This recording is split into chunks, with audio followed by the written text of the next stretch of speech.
მოგესალმებით პატივცემულო მსმენელებო და მაყურებლებო.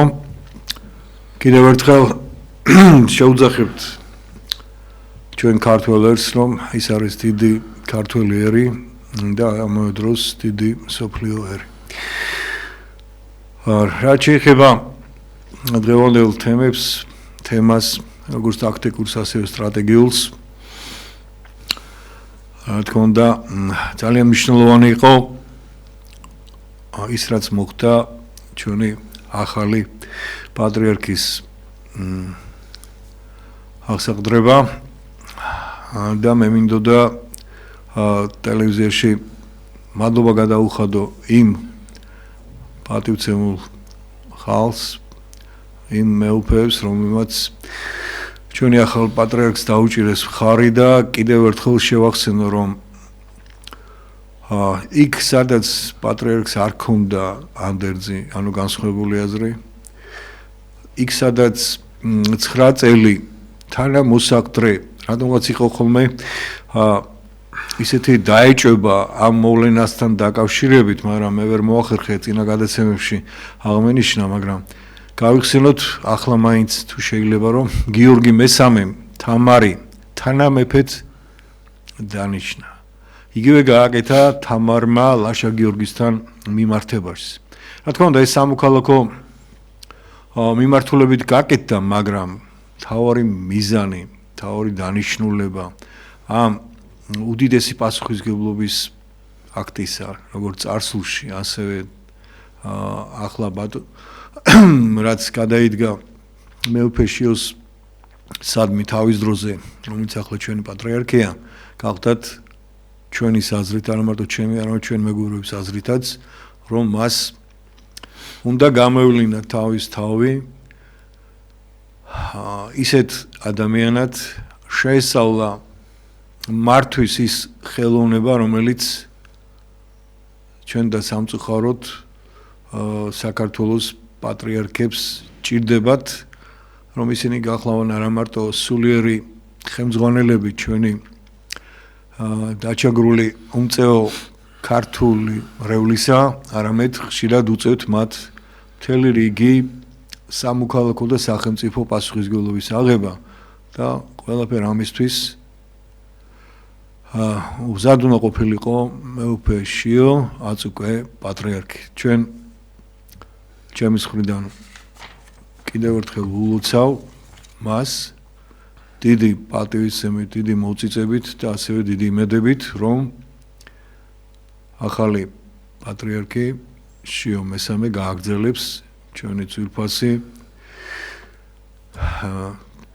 ილია მეორის იმ არჩეულ გზას და საქართველოს შეძენს უფრო ახალ სიმაღლეს, ახალ სინათლეს და ახალ სიყვარულის ნაბიჯებს გადადგავს ეკლესიასა და საზოგადოებას შორის. აი ეს გახლავთ, რაც მე შემეძლო მეთქვა ამ უდიდესი მოვლენისთან დაკავშირებით და თქვენს ნებართვით სიტყვას გადავცემ ჩვენს მეგობარსა და თანამებრძოლს, გამოთქვას თავისი აზრი, როგორც ამ მოვლენაზე, ასევე სხვა მნიშვნელოვან მოვლენაზე, რომელსაც ის ჩათვლის საჭიროდ, როგორც ყოველთვის. გამარჯობათ, მეგობრებო. მართლა გილოცავთ ყველას. აგერ ბატონმა ვაჟამაც ბრძანა. ბატონი შიო მესამეს არჩევას. ჩვენი პატრიარქის, ახალი პატრიარქის, რომელიც ჩვენი მართლა უდიდესი ადამიანის თანამესაყდრე იყო, რომელმაც სიცოცხლეშივე გამოაცხადა თავის თანამესაყდრედ და თავის შემცვლელად. და ეს დიდი მოვლენა იყო საქართველოში, ეს ამბავი და მე იმედი მაქვს, რომ ეს ყველაფერი გაარღვევს იმას, რასაც ჩვენი ქვეყნის კეთილდღეობა და ჩვენი ქვეყნის ბედნიერება იქნება. ეხლა მინდა დავიწყო იმ თემებზე ლაპარაკი, რომელიც წინა კვირაში იყო და მოხდა. და მე არ მინდა რომ არ აღვნიშნო და არ ვთქვა იმაზე, რაც ძალიან გულის ტკივილით განვიცადე მე თვითონ და პირადად მე ამას შევესწარი.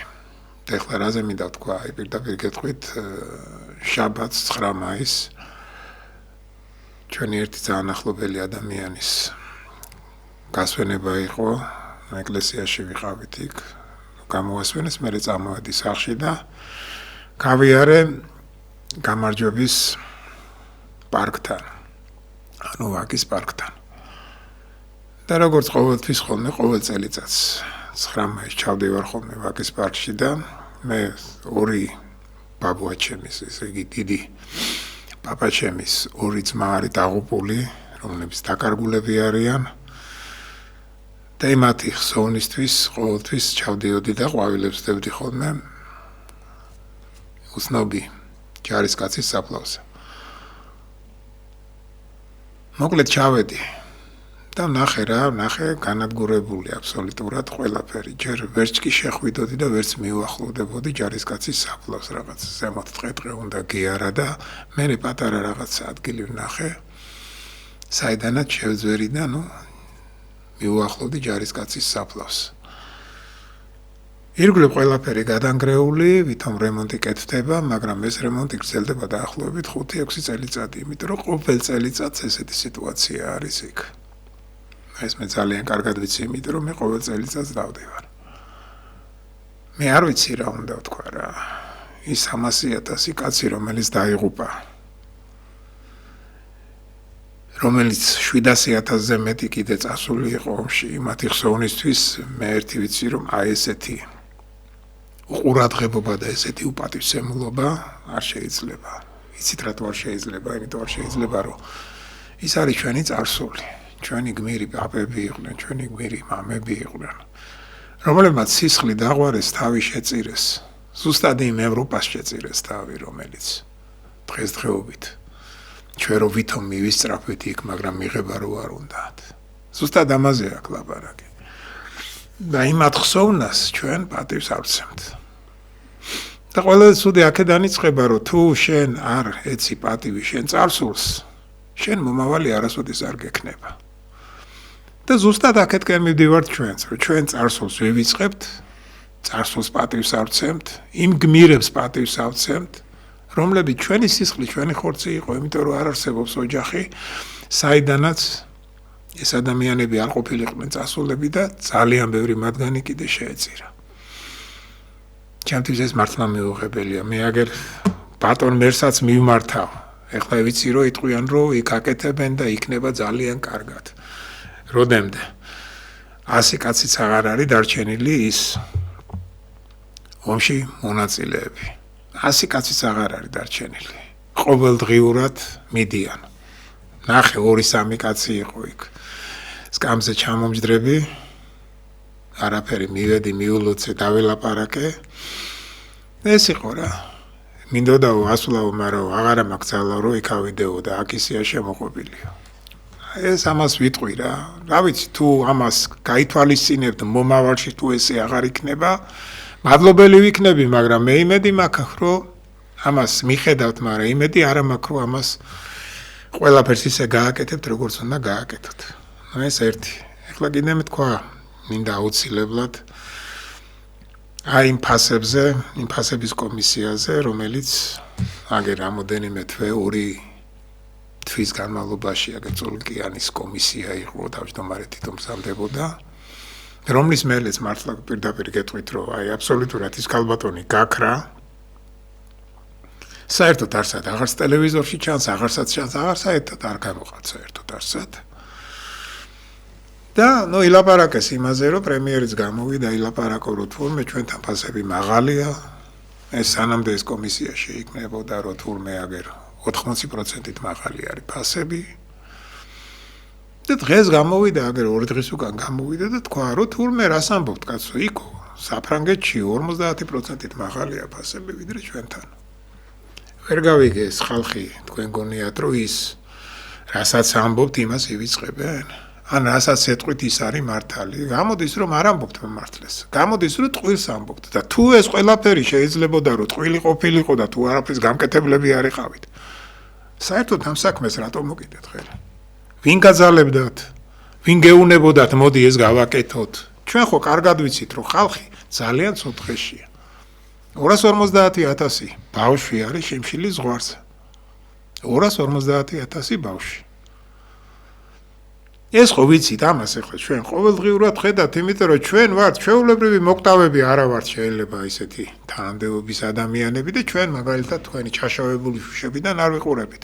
ჩვენ დავდივართ ქუჩაში, დავდივართ მეტროში, ხედავთ იმ საცოდავებს ადამიანებს, მათხოვრებს ხედავთ, რომლებიც იქექებიან ნაგავში, რომლებსაც სახლი არ აქვს, კარი არ აქვს და სკამებზე როძინავთ. ჩვენ ამას ხედავთ ყველაფერს. და თქვენ ახლა რა უნდა გითხრათ ისეთი, ჩვენ უბრალოდ იმედს გონია რომ გვაძლევთ, მაგრამ ბოლოს გამოდის რომ იცით რა იმედიც თურმე მომცემებიც არ ახართ რა იმედის. ხვალდაზე კარგად იქნება ყველაფერი. ან ხვალდაზე ფასი ცოტათი გაიაფთება. ცოტათი დაიკლებს და ადამიანი მოითქვავს სულს და მე ეს ვიცი რომ ეს ესე იქნებოდა, ჩვენ ამაზე ვლაპარაკობდით, იმიტომ რომ არ შეიძლება ქვეყანაში ნორმალური ფასები იყოს, როცა შენ 80% რა პროდუქტიც არ შემოგაქვს, ყველაფერი არის შემოტანილი. შენ აქ არაფერს არ აწარმოებ. არაფერს არ აწარმოებ. მკვდარი არის სოფლის მეურნეობა, მკვდარი არის წარმოება და ვიცახით ახლა პენსია უნდა გავადიდოთ, პენსია უნდა გავადიდოთ, როგორ უნდა გავადიდოთ პენსია, როცა პენსიაში 5% რომ არის ადამიანი, ვინც მუშაობს. იმან რომ გადაიხადოს ეს 5%, იმას სამსახური უნდა გქონდეს. და ესეთი სამსახურები საქართველოში არ არის და მილიონზე მეტი ადამიანი გაუშვით საქართველოსთან. ეს ხომ ახლა ესე მოხდა. ხო წავიდნენ ისინი საზოგადოებრივ სამუშაოდ და იმ თავის საპენსიო ფონდია თუ რაღაცა არის, იქ რიცხავენ. ზოგმა უკვე მოქალაქეობაც მიიღეს და იქ არიან და იქ ცხოვრობენ. და თქვენ რანაირად უნდა შექმნათ ეს საპენსიო ფონდი, როგორ უნდა გაზარდოთ, რომ მე პენსიები ადამიანებს გაუზარდოთ. ეს ხო ყველაფერი ინფლაციის ხარჯზე ხდება. ეს მინდოდა კიდე მეთქვა და კიდე რა არის, იცით? ძალიან ცუდი მომენტი არის კიდე ერთი რაღაცა, აგერ ჩვენი გადაცემაც არის წმინდა ელია მართლის გზა.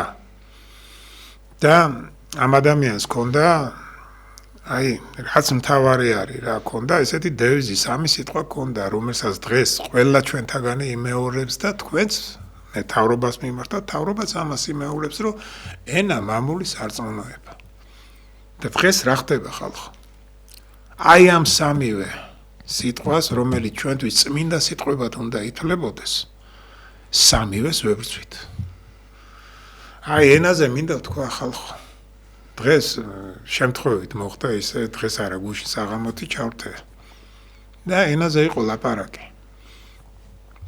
და რა არის იცით ხალხო, რომ დღესდღეობით ჩვენმა შვილებმა, აგერ ბატონი ვაჟა დამეთანხმება და თვითონაც იტყვის ამაში თავის სიტყვებში, რომ ჩვენმა შვილებმა ინგლისური ბევრად უკეთესად იციან, ვიდრე ქართული. და თუ ქართული არის, მე პირდაპირ ვამბობ, ვერასოდეს შენ ქვეყანას შენ ვერ შეიყვარებ. იმიტომ რომ შენ თუ ინგლისურს სწავლობ მარტო და ქართულზე უკეთესად იცი. გამოდის რომ შენ ქართველი უკვე რაღაც დონეზე აღარ ახარ. იმიტომ რომ იმ ქართულ სიტყვებში, იმ ქართულ ენაში არის ყველაფერი ის ჩადებული, რასაც ჩვენი ქართველობა ქვია. ჩვენ ნელ-ნელა ამას ვკარგავთ. და ვკარგავთ როგორ იცით, აი პირდაპირ გეუბნებით, ახლა პარლამენტარებიც მაგალითად მინისტრებიც ისეთი სიტყვებით ლაპარაკობენ, რომელიც ჩემთვის მართლა გაუგებარია.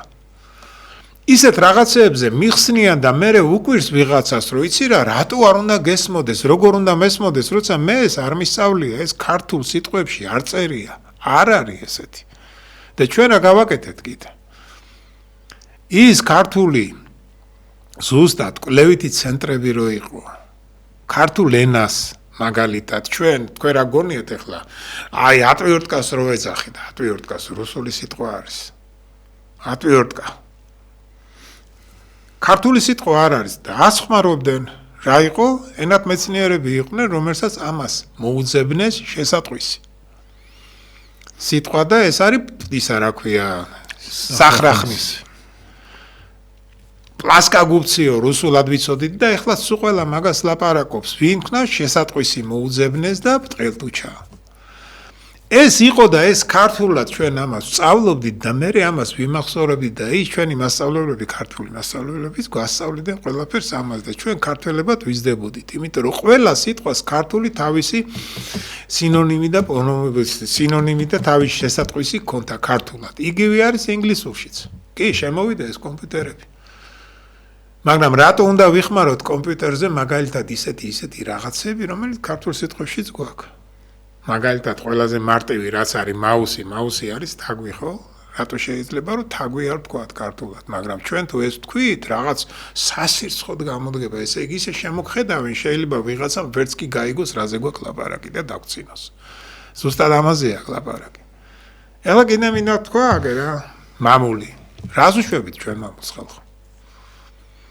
რას უშვებით და ვყიდით, ხო? ნელა ნაწილ ვყიდით. ვის ვასახლებთ საქართველოში? ქართველები გარბიან, შემოდიან უცხოელები. და თურმე ჩვენ ეხლა დღეს ხვალ ზეგ რომ გავდივართ აგერ საქართველოში, გავდივართ თბილისში და უცხოური ლაპარაკი რო ისმის, უფრო მეტი გვეუბნებიან, რომ იცი რა, მთელ მსოფლიოში ესეა. მთელ მსოფლიოში შეიძლება ესეა, მაგრამ საქართველოში ჩვენ ამას მთელი ჩვენი წინაპრების დინასტიები შეეწირენ ამას, რომ საქართველოში ქართულად ელაპარაკას უყველას, ქართულად ეაზროვნა. ამისთვის ჩვენ სისხლი გვაქვს დაღვრილი, თანაც ერთი და ორი ადამიანის კი არა. მთელი წლების განმავლობაში ჩვენი წინაპრები ამისთვის იზღვრიდან. დღეს რას ვაკეთებთ? დღეს აგერა, გინდა, მოდი, მობრძანდი ბატონო, იყიდე. ინტერნეტით იყიდე შეგიძლია. ბაზალეთის ტბაზე წაბრძანდი ეგერ, დაჩა გინდა, იყიდე, მიწა გინდა, აგერ იყიდე და დაამუშავე, შენი იყოს. ვიღაცა იტყვის ვერ აიკიდებენო. აიკიდებენ კი არა, მათი გახდება. მათი გახდება საქართველო. აგერ ეხლა აი სარწმუნოებაზე რა უნდა ვთქვა? სარწმუნოება არის რა? დღესდღეობით არის ყველა ბევრი ბავშვისთვის, მე ბავშვებზე იმიტომ ვლაპარაკობ, რომ მიუღებელი. რო კითხო მაგალითად შენ რა მორწმუნე ხარ, რანაირი ადამიანი ხარ თუ არა მართლმადიდებელი? ბევრი მათგანი გეტყვის, რომ კი იცი ვარ, მაგრამ რა ვიცი რა, არ ცხოვრობ მე ისე. და რანაირად უნდა იცხოვროს იმ ბავშვმა ისე, მაგალითის მიმცემი ვინ aqvs?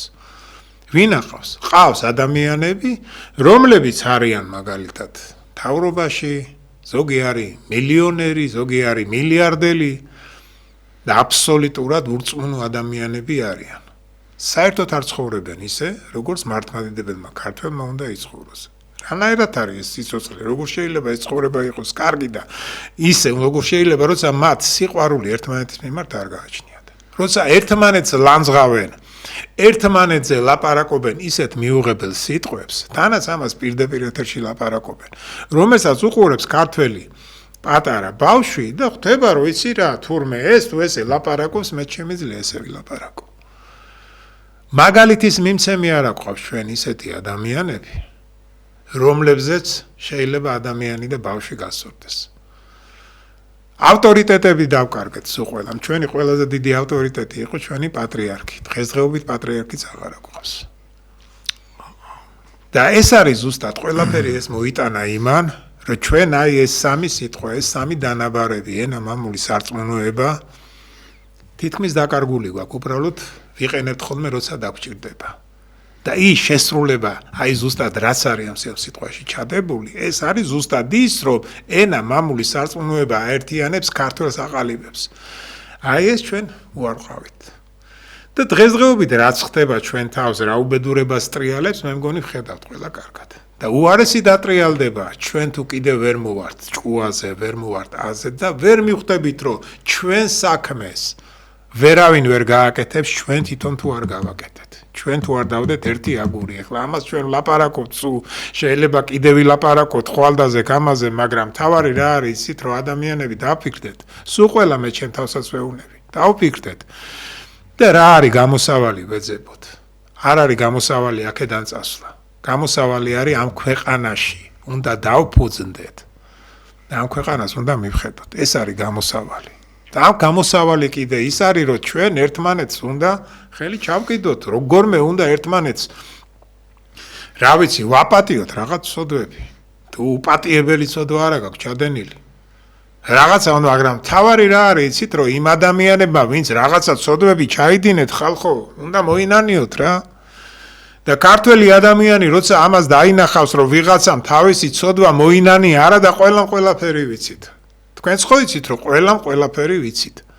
რა ხდება ამ პატარა საქართველოში, ყველამ ვიცით. ვინ რას იპარავდა, ვინ ცემა, ვინ მოკლა, ყველამ ვიცით. მაგრამ ეს თუ გვინდა რომ ჩვენ ხელი რო ჩავკიდოთ და ერთმანეთი რო შევიყვაროთ, ჩვენი ცოდვები უნდა ვაღიაროთ და მოვინანიოთ საჯაროდ, მაგრამ საჯაროდ არ ვინანიებთ პირიქით. იცით რატო? იმიტომ რომ ამპარტავნები ვართ. ამიტომ თუ სანამდე ესეთი ამპარტავნები ვიქნებით, ჩვენ არაფერი არ გვეშველება.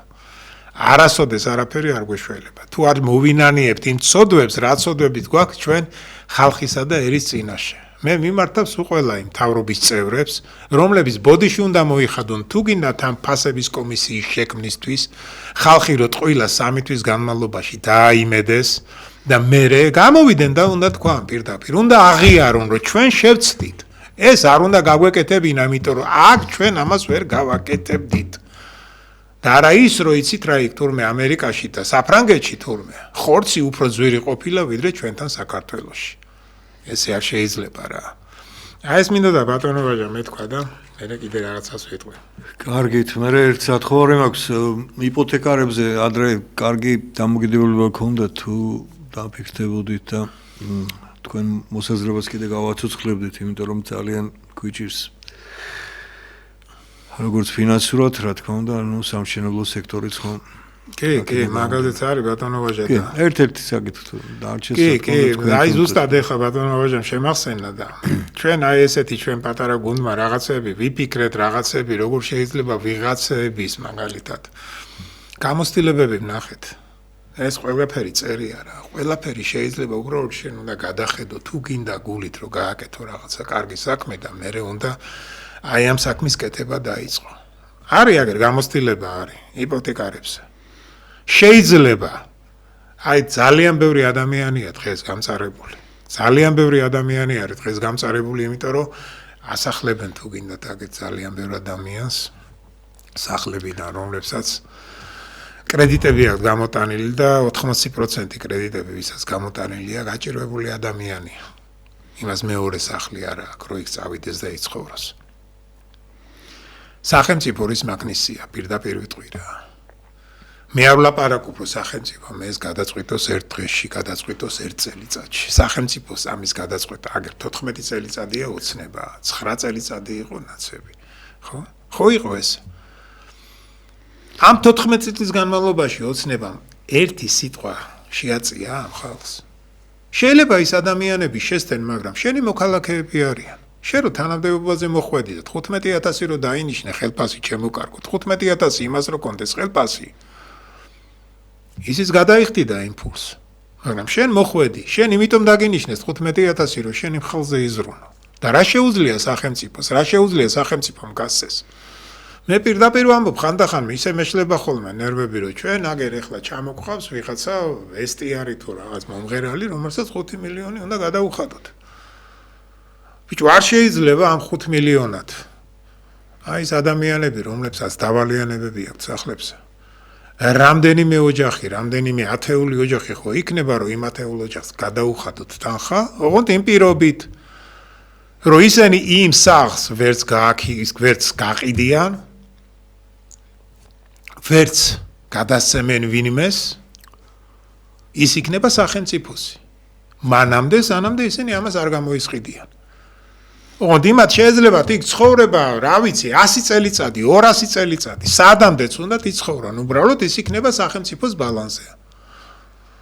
ეს ხო შეიძლება გაკეთდეს.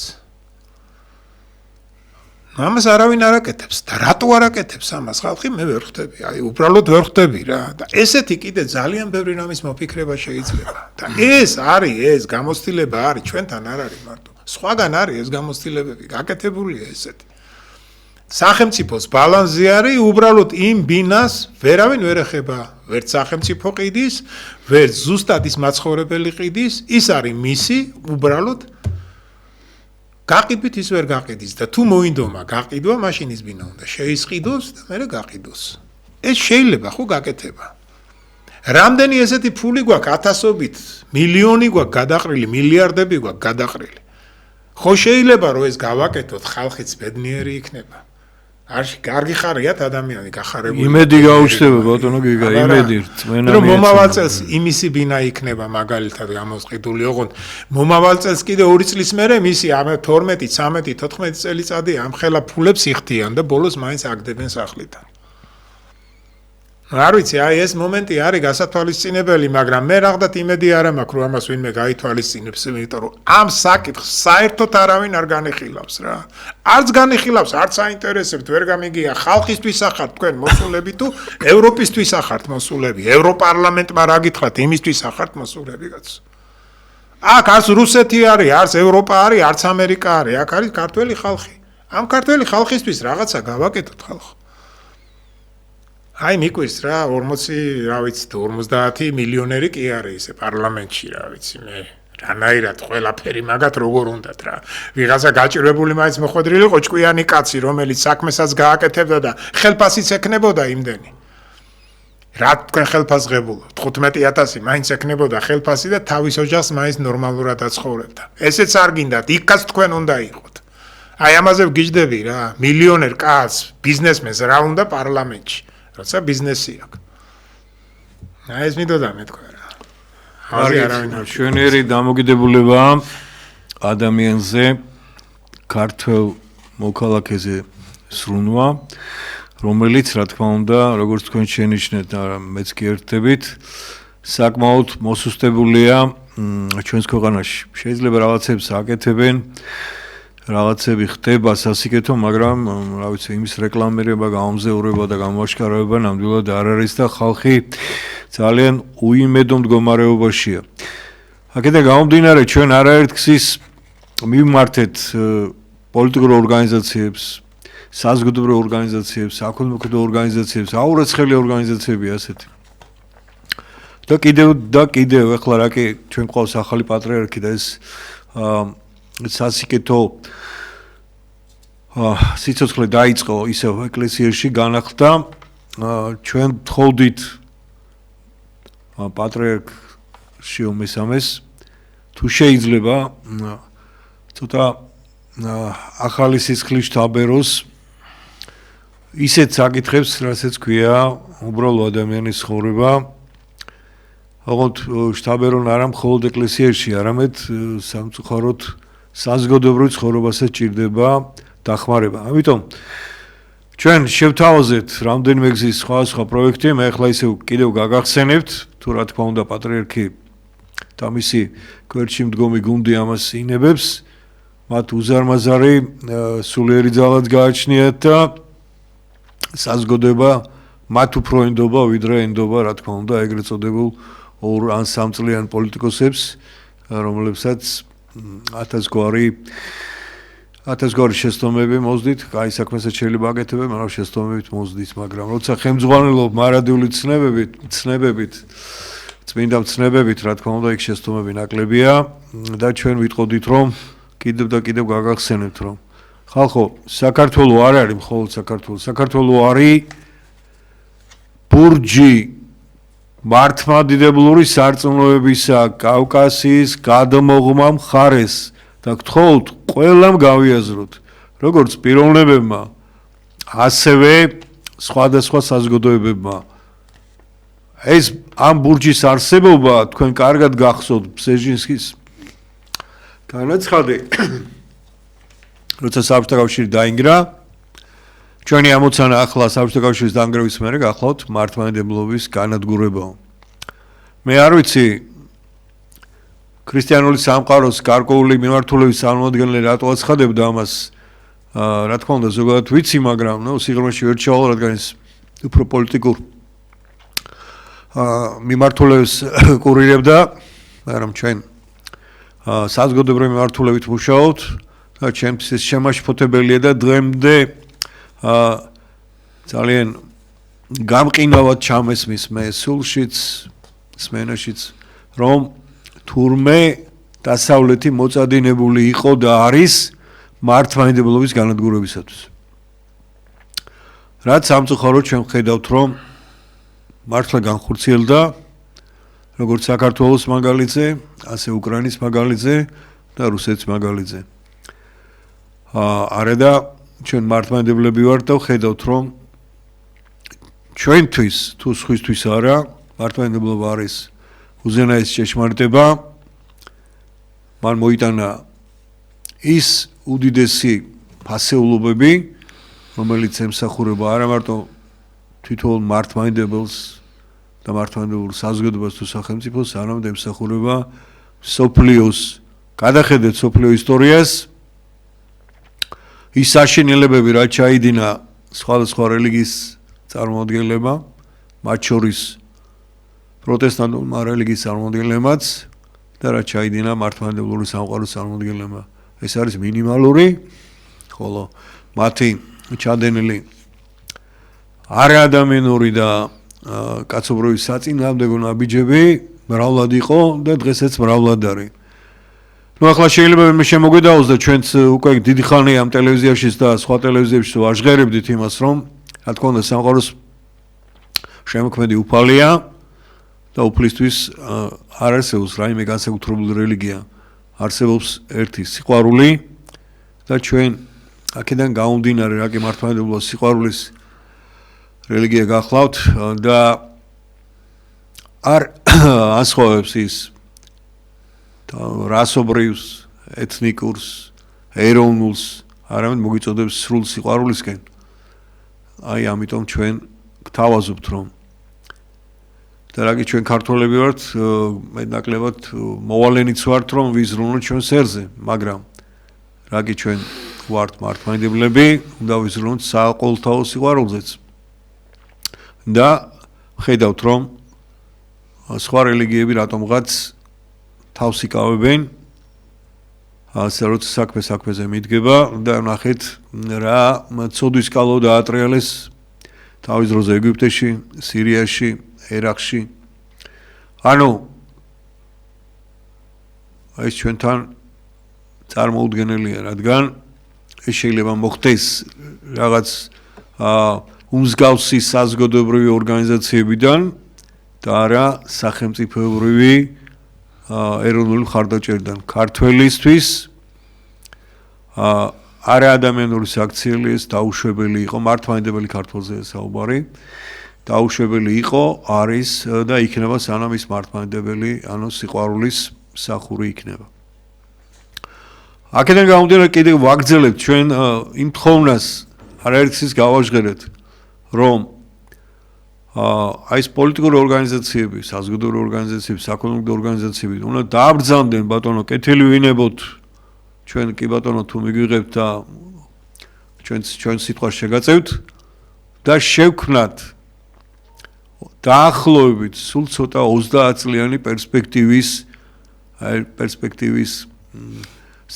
ტაქტიკური და სტრატეგიული განვითარების გეგმა, რადგან საქართველოს როგორც მოგახსენეთ მოცულია არა მარტო ისლამური სამყაროს ოკეანით, არამედ მოცულია სხვა ისეთი ფასეულობების მიმართულებებით, რომლებიც ძალიან დიდ ზეწოლას ახდენენ ჩვენზე და ჩვენ უნდა გადავრჩეთ.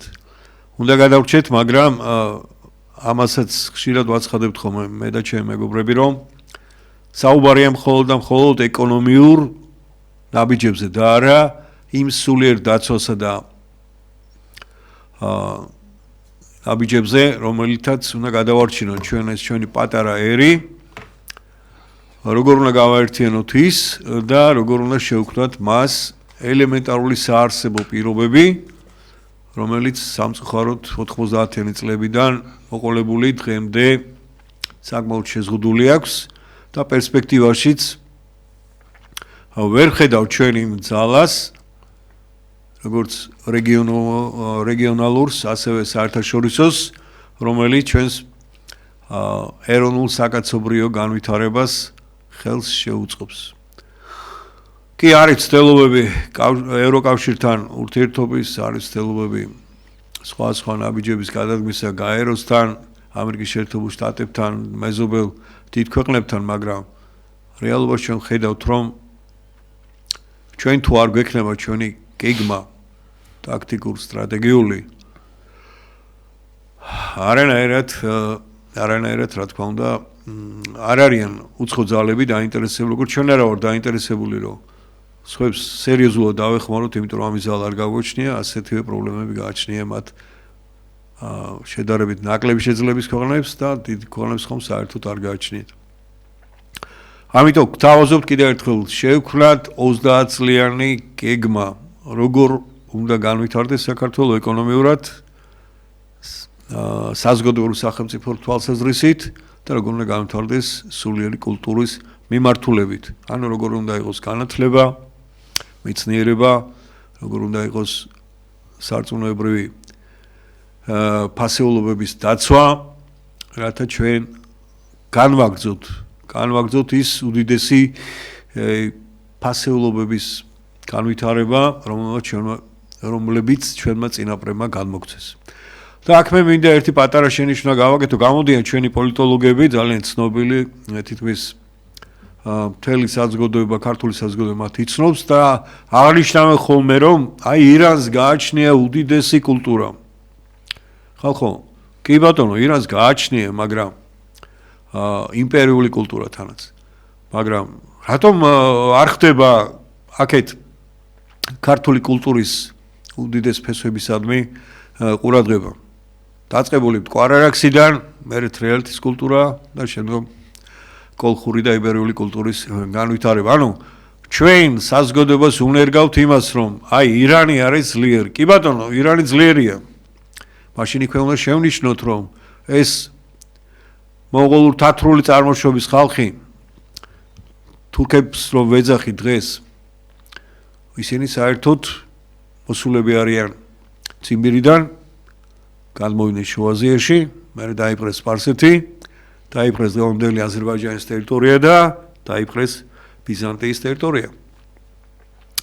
მაგრამ ეს უბრალოდ ინფორმაციულად რომ იცოდეს ჩვენმა ახალგაზრდობამ, მაგრამ აქვე ჩვენ დავძენთ იმას, რომ ჩვენი მეზობლები წარსულში ვინ იყვნენ, რას აკეთებდნენ, არ არის ძალიან მნიშვნელოვანი. მთავარია მათ ბოლო თუნდაც ერთი საუკუნე რა მიმართულება აიღეს, როგორ განვითარდნენ როგორც სულიერად, ასევე სახელმწიფოებრივად, ეკონომიურად და რომ ჩვენ მათ ფონზე, ჩვენი მეზობლების ფონზე, დიდი სახელმწიფოების ფონზე, ასევე პატარა სახელმწიფოების ფონზე არ გაგვაჩნია ჩვენი განვითარების მიმართულებები. ესეც რამდენიმე გზით შევნიშნეთ ჩვენც პირადად მეც, ჩვენმა მეგობრებმაც, რომ აზერბაიჯანს აქვს უზარმაზარი პრეტენზია, რომ იყოს თურანის წევრი. სომხებს გააჩნია, რომ შექმნას უდიდესი სომხეთი. მაგრამ ჩვენ რა გაგვაჩნია? სად არის ქართული განვითარების გეგმა, როგორ განვითარდეს? მტკვარ-არაქსის კულტურიდან მოყოლებული საქართველო და არ ამოწყდეს ქართველიერი, არ გაქრეს ქართველიერი, არ განადგურდეს ქართველიერი. სად არის ეს გეგმები? სამწუხაროდ არ გახლავთ. და ჩვენ, რა თქმა უნდა, შეძლების დაგორა ძალიან მცირე პროექტები წარმოგიდგინეთ და ახლა თქვენის ნებართვით კიდევ შეგახსენებთ იმ იმედით, რომ ახალი ენერგიით, ახალი პატრიარქი გვერდში დაუდგება სხვა მრავალ კეთილშობილ იდეას და მათ შორის თუ ამ ჩვენს იდეებსაც გაითვალისწინებენ და მხარს დაუჭერენ, ჩვენ მადლობელი ვიქნებით, რომ შემუშავდეს ქართული იდეოლოგია, ოღონდ მართლმადიდებლური ფასეულობების საფუძველზე და რომ ეკლესიას მიენიჭოს ვეტოს უფლება, რადგან ჩვენ ეს არაერთგზის შევნიშნეთ, რომ სამწუხაროდ ჩვენ პოლიტიკოსები ვერ უძლებენ იმ ზეწოლას და სამწუხაროდ ისინი ძალიან ხშირად ტოვებენ პოლიტიკას, ტოვებენ ძალიან უარყოფითი ავტორიტეტით ან ხვდებიან ციხეებში. და როცა ეკლესიას ექნება საკმაოდ მაღალი რეიტინგი და მაღალი ჩარევის საშუალება ის არ დაუშვებს არაეროვნულ და არა საკაცობრიო ფასეულობებს ქვეყნის ცხოვრებაში. რა თქმა უნდა, ჩვენ უფრო წინ წავალთ. მეორე კიდევ ერთხელ მე ვთხოვ საპატრიარქოს რომ გაითვალისწინოს ეს ჩვენი ჯგუფის, ჩვენი მეგობრების, მარტო ჩვენი ჯგუფის არა, ჩვენ სამეგობროს პროექტი ეს გახლავთ საქართველოს როგორ გადავარჩინოთ სიკვდილს. რა თქმა უნდა, პატრიარქს ჰქონდა ეს იდეა, თვითონ საპატრიარქოსაც ჰქონდა დემოგრაფიის, მაგრამ რომ ეს დემოგრაფიის მესამე შვილის პროექტი ისევ გაგრძელდეს, მაგრამ გაფართოვდეს. გაფართოვდეს და ამ გაფართოვებას ჩვენ ვიგულისხმეთ რა. რომ საპატრიარქო დაგვიდგეს გვერდში, კი არ დაგვიდგეს, თვითონ იყოს ბატონო ინიციატორი. ან რომელიმე სხვილი პარტია, სხვილი საზოგადოება დაიყენოს გვერდში, ჩვენ არ გვაქვს პრეტენზია, რომ არ ჩვენი სახელი ან ვინმე ან კერძო სახელი ან საზოგადოებრივი სახელი. თქვენ გააკეთეთ, უნდა გადარჩეს საქართველო, გადარჩეს ქართველიერი, გადარჩეს საქართველოს მომავალი. ანუ დემოგრაფია გადარჩება მაშინ, როცა იქნება დასაქმებული ქართველიერი. აგერ ჩვენ მეგობრებმა მოგახსენათ კიდევ იპოთეკარების საკითხი. თუ შეიძლება რომ საპატრიარქო დაგვეხმაროს ამაშიც რომ გაჟღერდეს რომ არც ერთი ქართველი ამას დაახლოებით 1-3 კვირის უკან 7 სულიანი ომში მონაწილე ადამიანი გამოასახლეს ოჯახი გამოასახლეს იპოთეკისა და გამო. ხალხო, ბოდიში რა. მე წინაზეც დავაყენე ეს საკითხი. გააუქმეთ ეს საზოგადოებრივი ტელევიზია, გააუქმეთ დღესასწაულები, საქართველოს კვდება და არავითარი სადღესასწაულო ჩვენ მოვლენები ის დრო არ გვაქვს. საქართველოს მილევად რეჟიმშია, რა გედღესასწაულებად ხალხო. შექმნით კატასტროფული მდგომარეობიდან გამოსვლის გეგმა. არა მარტო საზოგადოებრივი ტელევიზია უნდა გააუქმდეს, 1000 გვარი საზოგადოებრივი სახელმწიფო საზოგადოებრივი ორგანიზაციები სიპებს რომ ეძახიან. ტყუილა რომ იღებენ ხელფასებს და ვერაფერს ვერ აკეთებენ, შემცირდეს ეს ზედმეტი ხარჯები და მიემართოს დასაქმებისკენ, რომ ჩვენ კი არ შექმნათ ახალი ისეთი მოლოდინის რეჟიმში ყოფი ფენა, რომ აი მხოლოდ სახელმწიფო დამეხვა. არა, ვისაც შეუძლია იმუშაოს ბატონო, შექმნით მათთვის სამუშაო ადგილები და თუ შეიძლება დაგვიდექით საპატრიარქო ამ საკითხში და ბინაჩვენებლობა. ჩვენ რამდენიმე ვარიანტი შემოგთავაზეთ, თუ ისევ დაინტერესდებით, რომ ქართველი ადამიანი არ იყოს ქუჩაში, ქართველი ადამიანი არ იყოს დაჩაგრული.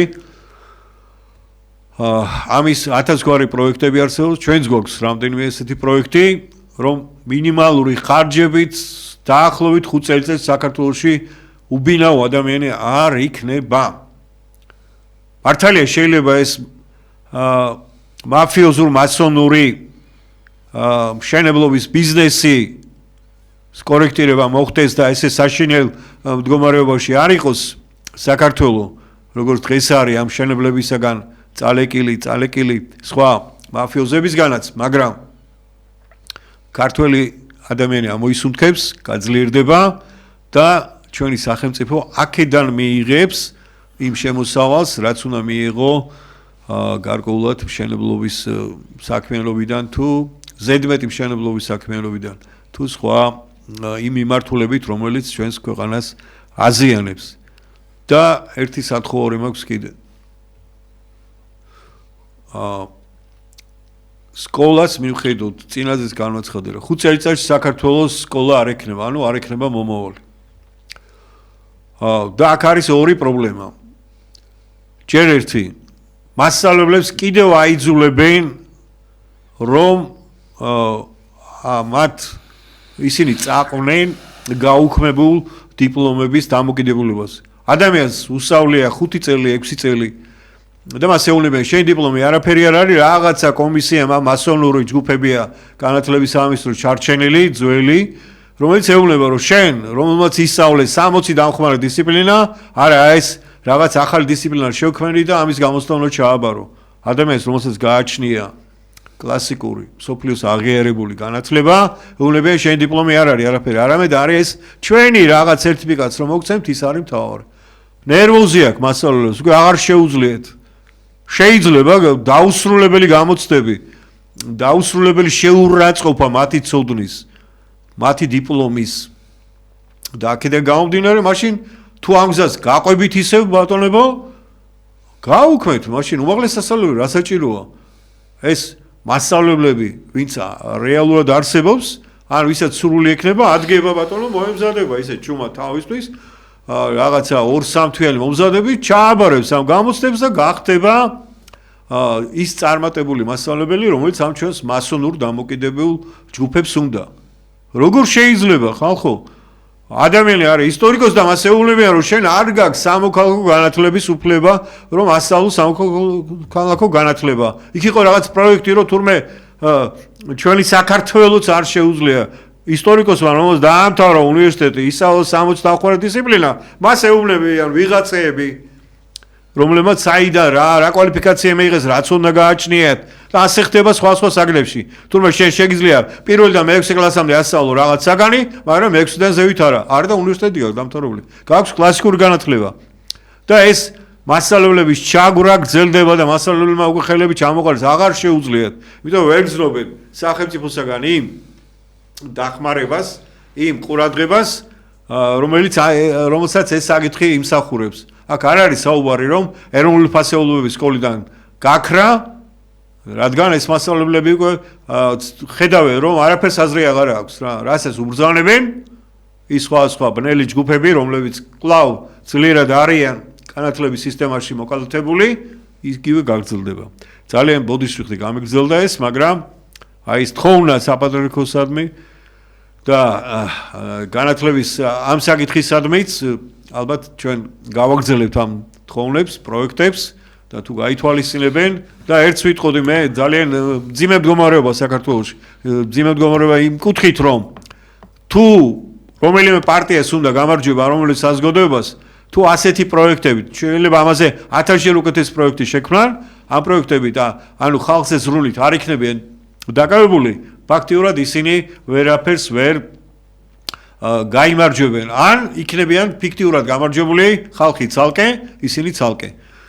გმალოთ ყურადღებისაც, ბოლო წუთებს რაღაც დარჩა წუთები, ძალიან ბოდიშვილი გამიგრძელდა, ბატონ გიგას გადავცემ შემოჯამებელი სიტყვისათვის. ეგ არის რა ბატონო ვაჟა, მეც იგივეს ვიტყვი.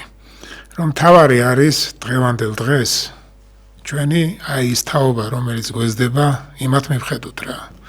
ისინი უნდა გავზარდოთ ქართველებად. სულ ამაზე მაქვს ლაპარაკი და სულ ამას ვიტყვი, იმიტომ რომ დღესდღეობით ჩვენ აი ქართველობას გვართმევენ იტყოდნენ, მაშინ და სასაცილოდ იყო ვითომ ეს. მართლა გვართმევენ, იმიტომ რომ ჩვენ ქართველობას ნელა-ნელა ვკარგავთ. და რატო ვკარგავთ? იმიტომ რომ ქართული სული იმ სკოლაში, იმ უნივერსიტეტში, იმ სამსახურში აღარ არის გაქრა. გაქრა დაიკარგა. სამწუხაროდ კეთილ. ოჯახებშიც კი გაქრა და ჩვენთვის არის მთავარი რომ აი ევროპაში თურმე ესია და ჩვენთანაც უნდა იყოს ესე და გავისწრება ის კულტურა, რაზეც თქვენი ლაპარაკეთ, ის ყველაფერი, რითიც ჩვენ ვამაყობდით რა, რითიც ჩვენ ვიყავით ყველაზე მაგარი ადამიანები. ყველაზე მაგარი ესე ვიზახოდით, რაც კარგები ვართ, მართლა ქართველებიო და ვიყავით თავის დროზე ქართველები კარგები. ძლიერებიც ვიყავით ამიტომაც, რომ ჩვენ ვიყავით ჩვენი კულტურის დამფასებლები, ჩვენი წინაპრების დამფასებლები. დღესდღეობით აღარ ვაფასებთ. აი ეს მინდოდა მეთქვა ბატონო ვაჟა. გაიხარით. დიდი მადლობა ყურადღებისათვის. გისურვებთ ამაღლებულ საქართველოსა და მსოფლიოში ცხოვრებას და გაბწყინებას. კარგად გრძანდებოდეთ. დიდი მადლობა ყურადღებისათვის. ნახვამდის.